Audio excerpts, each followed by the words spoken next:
നരബലി. കഥാപാത്ര നിരൂപണം. നരേഷ്.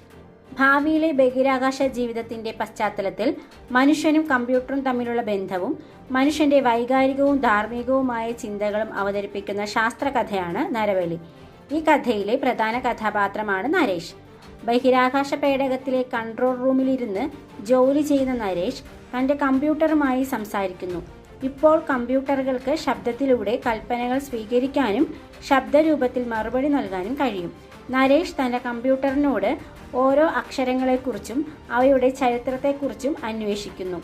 നരേഷും കമ്പ്യൂട്ടറും തമ്മിൽ മനുഷ്യ സ്വഭാവത്തെക്കുറിച്ചും മൃഗങ്ങളുമായുള്ള വ്യത്യാസത്തെക്കുറിച്ചും സംസാരിക്കുന്നുണ്ട്.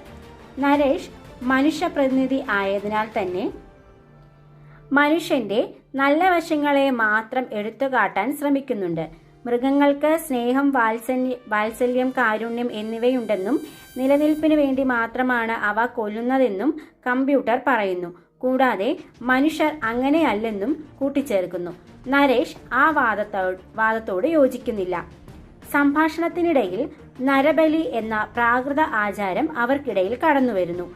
മനുഷ്യൻ ദേവപ്രീതിക്കായി മനുഷ്യനെ തന്നെ ബലി കൊടുത്തിരുന്നു എന്ന് കമ്പ്യൂട്ടർ കുറ്റപ്പെടുത്തുമ്പോൾ ഇപ്പോൾ അങ്ങനെയല്ലെന്നും മനുഷ്യൻ ഒരുപാട് പുരോഗമിച്ചെന്നും നരേഷ് വാദിക്കുന്നു.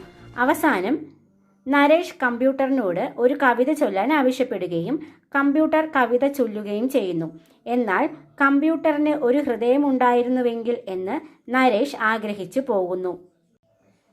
ശാസ്ത്രീയതയും വൈകാരികതയും തമ്മിൽ കോർക്കുന്ന ഈ കഥയിലെ വൈകാരിക തലത്തിന്റെ ഭാഗമാണ് നരേഷ് എന്ന കഥാപാത്രം.